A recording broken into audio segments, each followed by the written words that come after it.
Errol Spence Jr., Yordenis Ugas. I'm going to break down my number one concern for Yordenis Ugas in a very detailed manner. You don't want to miss this. This is your boy JG. This is the Punch Report. Let's go.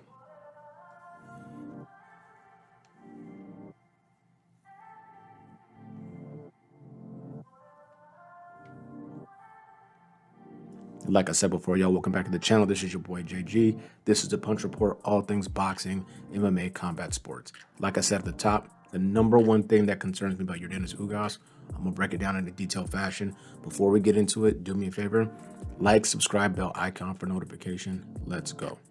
Now, I'm not even going to make you guys wait. The number one thing that concerns me about Yordenis Ugas is he is there to be hit. Not slick or savvy defensively at all. In these video clips I'm about to show you guys, I'm going to break down why this is concerning.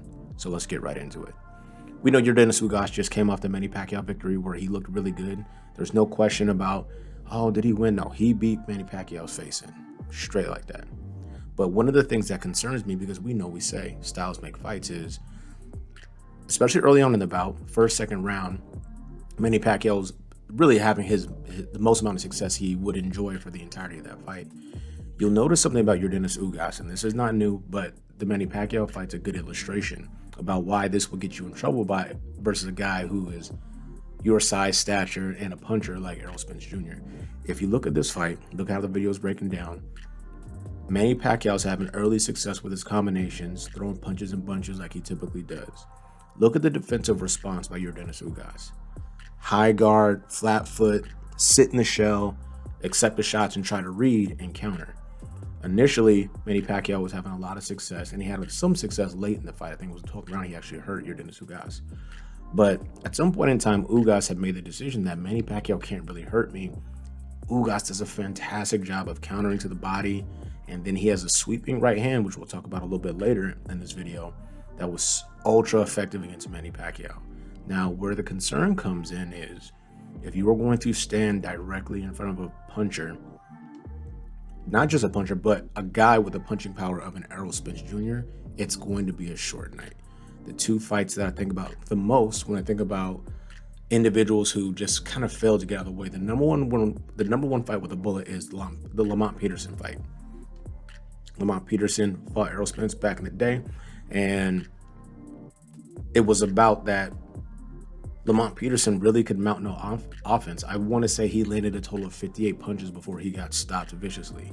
And the way he got stopped was standing in front, as you can see here, high guard, not moving his head, not taking J steps, nothing. He's just there to be hit like a heavy bag. And in prize fighting at this level, I don't think you need to be a genius to realize this is a recipe for disaster against a guy with the punching power of Errol Spence. And you have to take a look at the accuracy. Punching around the gloves, just over the top of the gloves, hurting Lamont Peterson, dropping him, and then eventually getting him out of there. You see shots land around the guard, through the guard, right down the pipe, left and right hand, and ultimately scores a knockout over Lamont Peterson. The other thing that I want to get into, or the next fight that I want to cover that kind of highlights this, is the Chris Algieri fight. Now, this came before the Lamont Peterson fight. Good fight. Chris Algieri, notably, is a good-sized welterweight. He's a bigger guy. There have been conversations surrounding essentially saying that, well, Errol Spence hasn't been in there with bigger sized guys. It's just not accurate.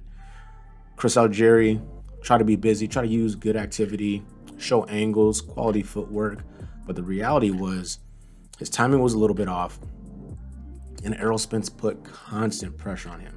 Now, the other thing that's notable about the Chris Algieri fight is look how defensively responsible and technical Errol Spence is.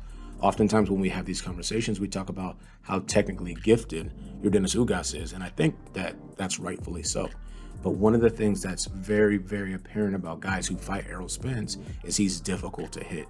The punch stats will support that statement. If you go back and look at the last opponents, I think the last guy to land over 110 punches on Errol Spence was Sean Porter with 156, I believe.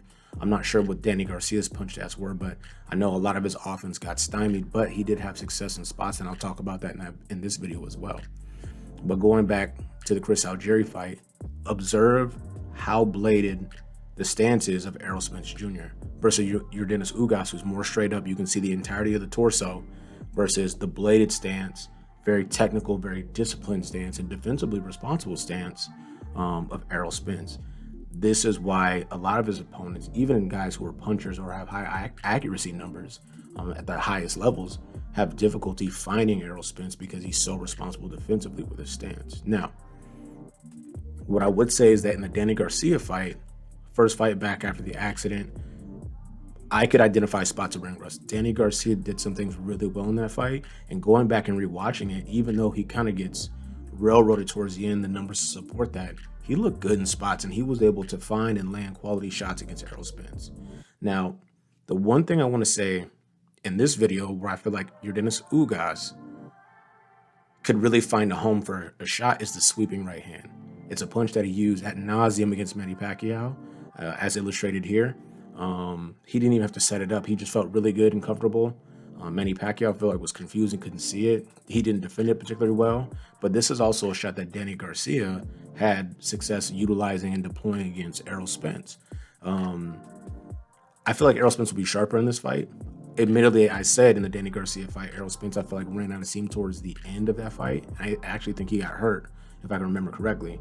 But the sweeping right is a shot that'll be available for Yordenis Ugas if that's not something that Errol Spence has cleaned up. As illustrated here, Danny Garcia landed that lot. Sometimes he would double it up, go upstairs, downstairs with that right hand, and it was available to him. Errol Spence has got to get that corrected sooner than later.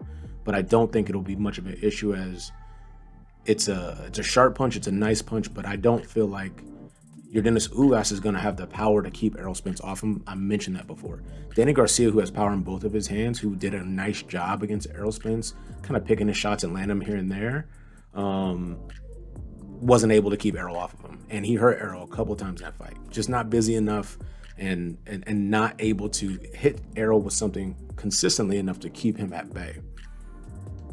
But like I said at the top, my primary concern for a guy like Yordenis Ugas is the fact that he's so hittable, so hittable. Sean Porter fight, something Yordenis Ugas did great. If you take a look at the video, well, we know Sean Porter doesn't have much of a jab. He relied on the overhand right a lot, his speed and athleticism a lot. Ugas did such a good job of just taking a step back and countering to the body. He was ripping Sean Porter to the body early, first round, second round, ripping him to the body early. You see it here in the video, and then really deploying the straight shots, the jab, the cross, and tagging Sean Porter and making him be very, very honest on the way in. The other thing I enjoyed about that particular fight with Ugas and Porter is Ugas, he had flair and he was extremely physical, and it's tough to be physical against a guy like Sean Porter. All of his opponents will say that. Ugas did a good job of 1, boxing, 2, countering to the body, 3, being physical and not taking a step back. It made Sean Porter work for everything that he got in that fight. Now, what I would say is, I feel like Yordenis Ugas won that fight. I feel like Sean fought a fight that wasn't necessary and got himself in a lot of trouble. But the results are in hand. You know, they gave the nod to Porter. I do think that Sean Porter got knocked down in that fight. Good fight. Now, the one thing that I would highlight in that fight is, it's obvious to me, or it was obvious to me, that Yordenis Ugas is not a blazer. He doesn't have the fastest hands. You know, even though he was able to counter really well against Sean Porter, though a lot of those shots, especially going to the body, were telegraphed, easy to pick up, easy to read. But I just think that generally that Sean Porter had a poor game plan and wasn't able to capitalize on that. I don't think you're going to see that from Errol Spence. I think he will be able to come in, utilize that, be first often, and make Yordenis Ugas work really, really hard. But this is a breakdown of that one deal. I'm going to do a video of tools to win. So what each fighter can do to ensure victory. That's for Ugas and that's for Spence. But in this particular fight, this particular video, I just wanted to highlight the thing that, for me, when I look at the two combatants, that concerns me the most. And what concerns me the most is the fact that Yordenis Ugas is not sound defensively for the most part. He doesn't get out of the way, and he has a very, very his torso's available. He's standing straight up. He's there to be hit. He's there to be tagged. You'll see him go shell sometimes and catch, but by and large, he's gonna go high guard, sit his butt down, try to defend the body with the elbows, and then counter you. But against a guy like Errol Spence Jr., you look at the Chris Algieri fight, you look at the Lamont Peterson fight, it's abundantly clear that that's not going to be a recipe for success.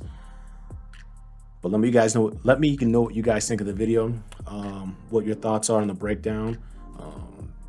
What other things are you seeing, are you considering that lead you to believe one direction or another? Is Ugas going to figure out a way to get this done, or is Errol Spence going to return the form? And in my prediction, I really think brutalize him in a manner that results in unanimous decision or a stoppage via the corner. Because I don't think Ugas is going to go away lightly. I think that. I don't think that. I know he's the type of dude who comes to fight, he gets busted up, cut, and he just keeps coming. So my prediction, my official prediction, is either going to be a really bad unanimous decision or a corner or doctor stoppage. Oh, my last thing before I go.